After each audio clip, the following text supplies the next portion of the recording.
Salut, dans les actualités cyber aujourd'hui, je vous parle d'une très grosse amende RGPD pour TikTok, du déploiement final de la fonctionnalité Recall de Microsoft et de vulnérabilités assez sévères chez SAP. La plateforme vidéo TikTok a écopé d'une amende de 530 millions d'euros pour avoir transféré illégalement des données de l'Europe vers la Chine, tout évidemment au mépris du règlement RGPD européen. Bien que cette amende peut faire réagir à plus de 530 millions d'euros, on est très loin du record infligé à Meta il y a quelques mois à 1,2 milliard d'euros. Rien à voir. WhatsApp a importé une nouvelle fonctionnalité à sa plateforme de communication appelée Advanced Chat Privacy, permettant de limiter les possibilités d'un utilisateur sur une conversation. Cette fonctionnalité bloque le téléchargement automatique des médias et empêche l'exportation des conversations. Pourtant, cette fonctionnalité est un petit peu bancale du fait qu'il est toujours possible de contourner cette sécurité en prenant des captures d'écran. Bon, dommage. Ça y est, après plus d'un an, Microsoft a enfin lancé sa nouvelle fonctionnalité Recall.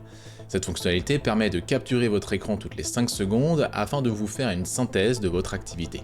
Évidemment, cette fonctionnalité avait suscité des grosses controverses l'année dernière, et Microsoft a corrigé le tir en augmentant la confidentialité des données et en désactivant par défaut la fonctionnalité.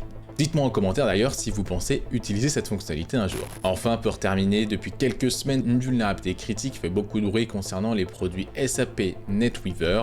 La vulnérabilité permet de déposer des fichiers arbitraires sur les serveurs et d'exécuter des commandes. La vulnérabilité est assez intéressante, je vous en parle cette semaine sur la page de TrackFlow sur LinkedIn.